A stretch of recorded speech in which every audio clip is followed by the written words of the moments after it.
নমস্কার বন্ধুরা, আমি অন্তরা। চলো শিখিতে তোমাদের স্বাগতম।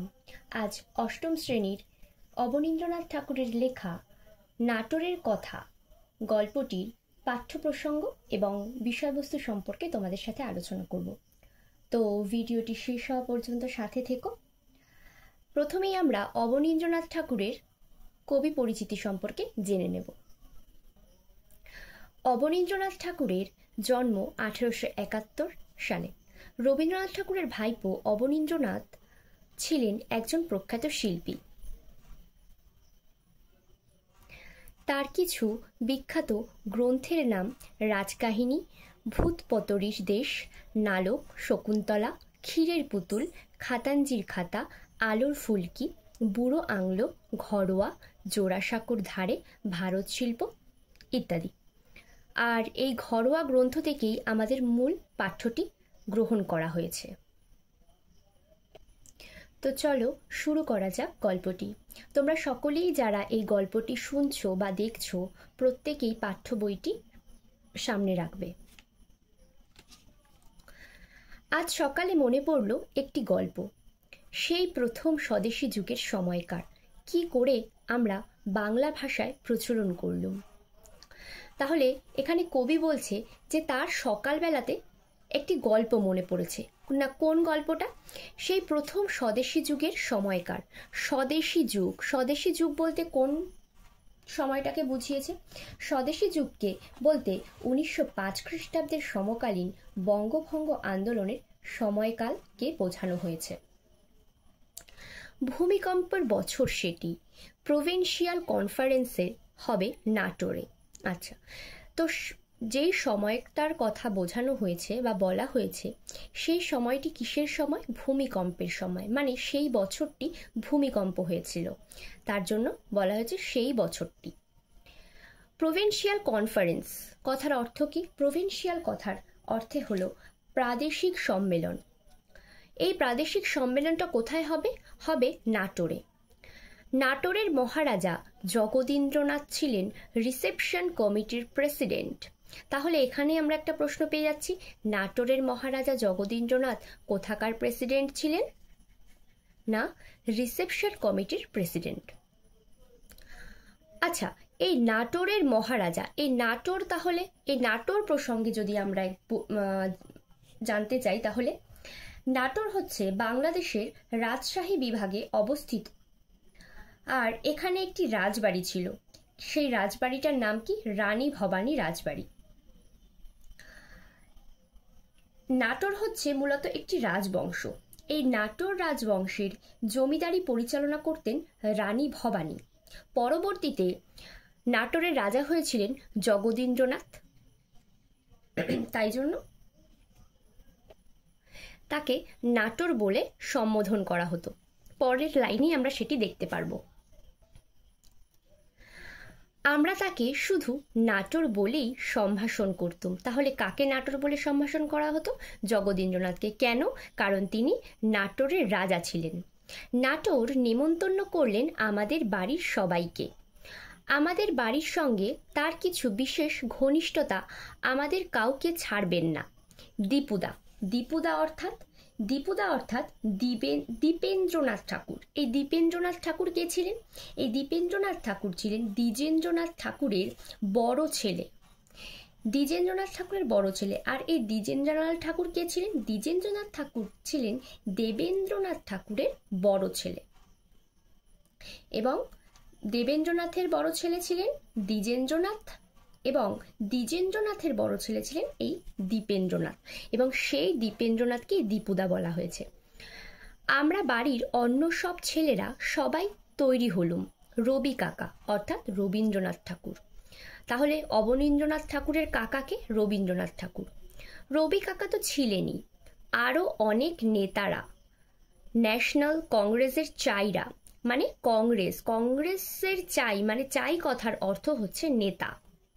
তোমরা এটি লিখে রাখবে, চাই কথার অর্থ নেতা। চাইরাও গিয়েছিলেন। ন পিসে মশাই, জানকীনাথ ঘোষাল। আচ্ছা, ন পিসে মশাই, ন কথার অর্থ কি? ন কথার অর্থ হচ্ছে যখন কোনো পরিবারে যখন আমরা দেখে থাকি কোনো পরিবারে যদি 5 জনের বেশি ভাই থাকে তাহলে তার যে ছোট, একদম যে ছোট যে ছেলেটি, তার যে আগের জনকে, ছোটর আগের জনকে বলা হয় ন। ঠিক আছে, তাই জন্য ন পিসে মশাই, ন পিসে মশাই জানকীনাথ ঘোষাল, ডব্লিউ.সি. ব্যানার্জি। এই ডব্লিউ.সি. ব্যানার্জি কে ছিলেন? ডব্লিউ.সি. ব্যানার্জি বলতে বোঝানো হয়েছে উমেশচন্দ্র বন্দ্যোপাধ্যায়কে। মেজ জ্যাঠামশাই, মেজ জ্যাঠামশাইকে ছিলেন সত্যেন্দ্রনাথ ঠাকুর, মেজ জ্যাঠামশাইকে সত্যেন্দ্রনাথ ঠাকুর, এবং ছিলেন কে? লালমোহন ঘোষ। এই লালমোহন সেনের সম্পর্কে আরও বলা হয়েছে প্রবক্তা, প্রকাণ্ড বক্তা তিনি, বড় ভালো লোক ছিলেন, তার কি সুন্দর, আর কি সুন্দর বলতে পারতেন, কিন্তু ঝোঁক ওই ইংরেজিতে। সুরেন্দ্র বাণিজ্যে, সুরেন্দ্র বাণিজ্যে অর্থাৎ সুরেন্দ্রনাথ বন্দ্যোপাধ্যায়, যিনি ভারত সভা প্রতিষ্ঠা করেছিলেন। আরও অনেকেই ছিলেন, সবার নাম কি আর মনে আসছে? তাহলে তোমরা যখন এটি পড়বে, এখানে কারা কারা নাটোরের জন্য রওনা হয়েছিল তাদের সবার নামটা পাশে কিন্তু তোমরা খাতার মধ্যে কিন্তু নোট করবে। এটি কিন্তু খুব একটা ইম্পর্ট্যান্ট একটি প্রশ্ন হিসেবে আসতে পারে। তৈরি তো হলুম সবাই যাবার জন্য, ভাবছি যাওয়া আসা হাঙ্গাম বড়। নাটোর বললেন, কিছু ভাবতে হবে না দাদা, তো তৈরি তো হলুম সবাই যাওয়ার জন্য তৈরি হয়েছে। এবং কি বলছে? ভাবছি যাওয়া আসা হাঙ্গাম বড়। হাঙ্গাম মানে কি বোঝানো হয়েছে? হাঙ্গাম কথার অর্থ হচ্ছে ঝামেলা, মানে যাওয়া আসাটা একটা ঝামেলা বলে মনে করেছেন কবি। আর নাটোর বলছে যে কোনো অসুবিধা হবে না আপনাদের দাদা, ব্যবস্থা হয়ে গেল, এখান থেকে স্পেশাল ট্রেন ছাড়বে আমাদের জন্য। রওনা হলুম সবাই মিলে হই হই করতে করতে। তাহলে তারা কিসে যাচ্ছে? তারা কিন্তু ট্রেনে যাচ্ছে। চোগা চাপকান পরেই তৈরি হলুম। চোগা চাপকান কথার অর্থ হচ্ছে ঢিলে ঢালা জামা বিশেষকে বোঝানো হয়েছে চোগা চাপকান। তখনও বাইরে ধুতি পরে চলাফেরা অভ্যাস হয়নি, ধুতি পাঞ্জাবি সঙ্গে নিয়েছি, নাটোরে পৌঁছেই এসব খুলে ধুতি পরব।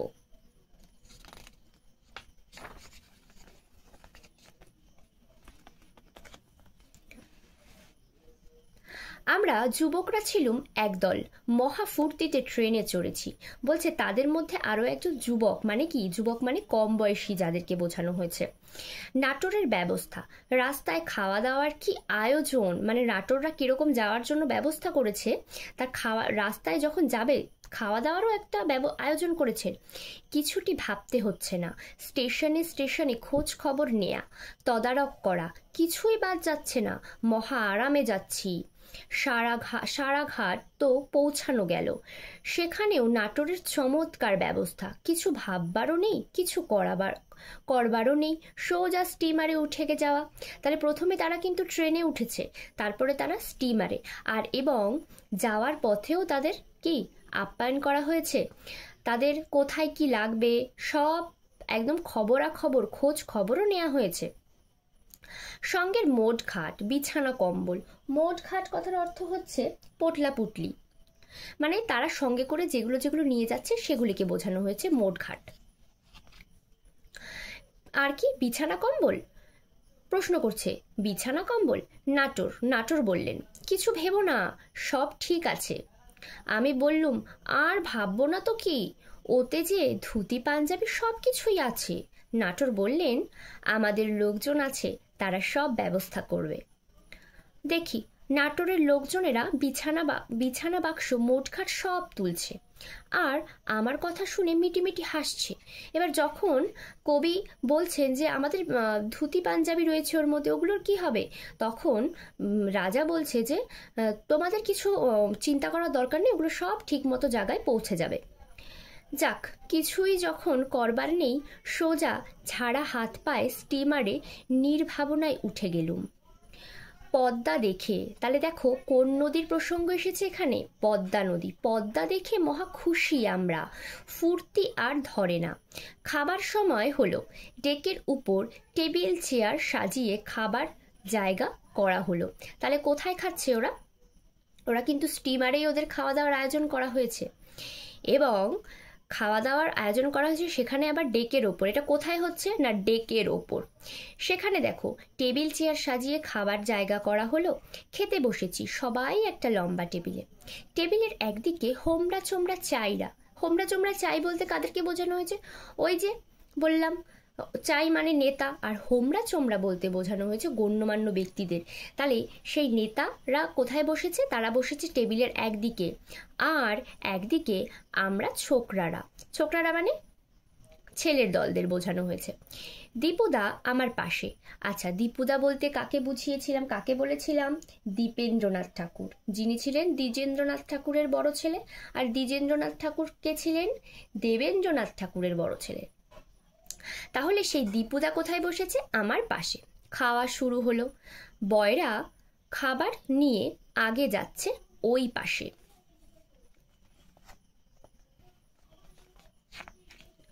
তাহলে খাওয়া দাওয়া শুরু হলো। এবার চাইদের দিকে ওদের দিয়ে তবে তো আমাদের দিকে ঘুরে আসবে। তার মানে কি, যখন লেখকেরা খেতে বসেছেন, দেখো আমরা ছবিটি দেখলে বুঝতে পারবো যে বড়রা এই লাইনটিতে বসেছে এবং ছোকরারা এই লাইনটিতে। তাহলে যদি এইখানের থেকে যদি দেয়া শুরু করে, তারপর তো ঘুরে এসে মানে ছোকরাদের লাইনে ঢুকবে। তাই জন্য বলছে যদি এখান থেকে দেয়া শুরু করে তারপরে ঘুরে এসে তো আমাদের এখানে বসবে। তাই বলেছে চাইদের দিকে, ওদের দিক দিয়ে তবে তো আমাদের দিকে ঘুরে আসবে কে? বয়রা। বয়রাই তো খাবার দিচ্ছে। মাঝখানে বসেছেন একটি চাই। এবার যেখানে খাবার দেয়া হচ্ছে সেই যেই টেবিলে, সেখানে মাঝখানে, যেমন এই মাঝখানে ছবিটি দেখলে দেখো এখানে একজন মাঝখানে একদিন চাই মানে একজন নেতা বসেছে। তার কাছে এলে খাবারের ডিশ প্রায় শেষ। ডিশ মানে পাত্র। তার কাছে যখনই কোনো পাত্রের খাবারের পাত্র আসে, সেই ডিশের থেকে যেন খাবার শেষ হয়ে যাচ্ছে, মানে তিনিই সব খেয়ে নিচ্ছেন। কাটলেট এলো তো সেই চাই 6-7খানা একেবারেই তুলে নিলেন। তাহলে তিনি কটা কাটলেট খাচ্ছেন? তিনি 6-7টা তিনি একা নিজেই খেয়ে নিচ্ছেন। আচ্ছা, কাটলেট হচ্ছে, কাটলেট আমরা খেয়েছি হয়তো। কাটলেট মাছ, মাংস ইত্যাদি দ্বারা বানানো হয়, যেটি একটা বিশেষ ধরনের বড়া, বিশেষ তেলে ভাজা যাকে বলা হচ্ছে, তেলে ভাজা বিশেষ। আচ্ছা, তারপরে কি কাটলেট তো সেই চাই 6-7জন খেয়ে 6-7খানা খেয়ে নিচ্ছে, এবং আমাদের দিকে যখন আসে তখন আর বিশেষ কিছু বাকি থাকে না। কিছু বলতেও পারিনি। পুডিং এলো। পুডিংও কিন্তু একটি খাদ্য। পুডিং কিরকম ধরনের খাদ্য? পুডিং হচ্ছে দুধ আর মিষ্টি দিয়ে বানানো হয় একটি পুডিং। ডিম আর দুধের সমন্বয়ে এই মিষ্টি জাতীয় খাবারটা বানানো হয়। দীপুদা বললেন, মানে দীপেন্দ্রনাথ ঠাকুর, অবন পুডিং এসেছে। অবন মানে অবনীন্দ্রনাথ ঠাকুর। খাওয়া যাবে বেশ করে। দীপুদা ছিলেন খাইয়ে। খাইয়ে কথার অর্থ কি? যে বেশি খেতে পারে। আমিও ছিলুম খাইয়ে, মানে সেও খাইয়ে, মানে সেও অনেক বেশি খেতে পারে, ভালো খেতে পারে। পুডিং হাতে বয় টেবিলের এক পাশ থেকে ঘুরে ঘুরে যেই সেই চাইয়ের কাছে এসেছে, মানে পুডিং বয়, মানে পুডিং যে দিচ্ছিলেন, সে টেবিলের পাশে যখনই সেই চায়ের কাছে, মানে যেই চাইটি বেশি খেতে পারছে তার কাছে এসেছে, দেখি তিনি অর্ধেকের বেশি নিজের প্লেটে তুলে নিলেন। ওমা দীপুদা! আর আমি মুখ চাওয়াচাই করতে লাগলুম।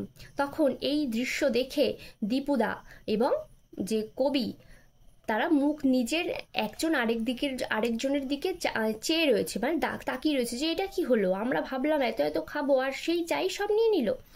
দীপুদা বললেন, হলো আমাদের আর পুডিং খাওয়া। সত্যি বাপু, অমন জাইগেন্টিক খাওয়া আমরা কেউ কখনো দেখিনি। জাইগেন্টিক অর্থাৎ দৈত্যের মতো খাওয়াকে জাইগেন্টিক খাবার বলা হয়েছে।